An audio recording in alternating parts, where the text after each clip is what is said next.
The story begins with a girl named Debbie. While cleaning her house one evening, she stumbles upon something strange, an old Ouija board. The moment she touches it, a rush of memories returns. Memories of her childhood, when she and her best friend Lane used to play this very game. Back then, Debbie had told Lane, "Lets you talk to spirits. But remember, when the game ends, you must always say goodbye." Just then, Lane calls her. Before heading out, Debbie burned the Ouija board. Then she leaves to meet her friend. Lane is waiting to watch a football match with her, but Debbie says, "My parents aren't home right now. They'll be back soon. Let's meet tomorrow morning instead." She smiles, says goodbye, and goes back inside. Later that night, Debbie sits alone, having dinner. Suddenly, the back door creaks open by itself. She checks, but no one's there. She shuts the door, confused, and turns around to find something terrifying. The stove is burning, even though she had turned it off earlier. She quickly switches it off, but then she hears whispers right behind her. Terrified, Debbie rushes to her room, and there it is again, the Ouija board, perfectly fine, even though she had burned it before. As she steps closer, her foot hits the planchette.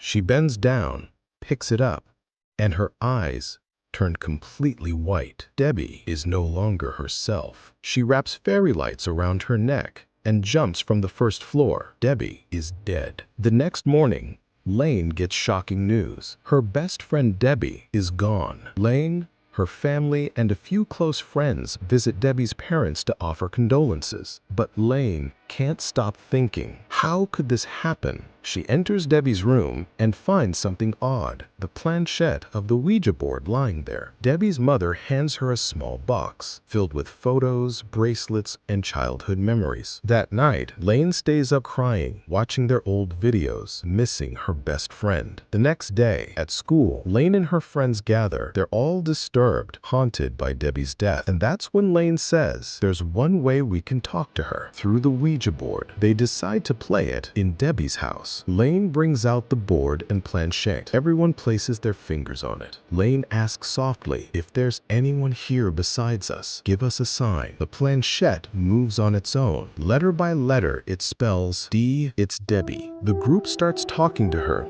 telling her how much they miss her. But suddenly, the planchette moves to goodbye. The lights flicker and go out completely. Darkness swallows the room. They turn on their flashlights and check the house. Lane walks into the kitchen. The stove is on again. She turns it off, but her friend Pete screams in horror. On the wall, glowing in front of him, are the words, "Hi, friends." Soon, all of them begin seeing the same message. On their cars, their phones, their laptops, it's everywhere. At school the next morning, they share what happened. Lane whispers, "Debbie, she's trying to tell us something." They play again. "Debbie, if you're here, give us a sign." The chair in front of them moves. "Are you really Debbie?" The planchette slides to no. That's when they realize this isn't Debbie, it's something else. Lane replays Debbie's old videos and discovers the truth. Debbie had found the board in the attic. It belonged to the previous owners of the house. Determined to uncover more,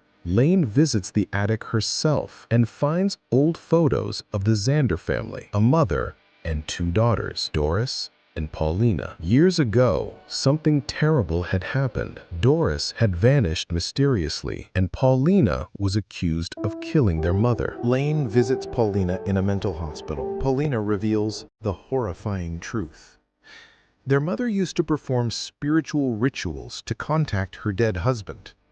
She used Doris as a medium, allowing spirits to speak through her. But soon, the spirits grew violent. To stop them, her mother sewed Doris's mouth shut so she could never speak again. But it was too late. Doris disappeared forever. Paulina warns Lane, "Because you used that board, you've connected with Doris's spirit. Her body still lies somewhere in a hidden basement room under Debbie's house. If you find her and cut her stitched lips open, her soul will finally be freed." Lane gathers her friends and tells them everything. Though terrified, They agree to do it. They go down into the dark basement, shadows flickering around them. Suddenly, something attacks. An unseen force knocks them out cold. When Lane wakes, she finds Doris's dead body, her lips still sealed. She cuts them open, and Doris's trapped soul finally escapes. But the nightmare isn't over. Instead of peace, Doris's spirit becomes stronger. The next day, Pete is found dead, his lips sewn shut, just like Doris's. Lane rushes back to Paulina, but Paulina's words chill her to the bone. You freed her, Lane. You gave her a voice. Now, Doris is unstoppable. Desperate, Lane and her sister Sarah visit their grandmother.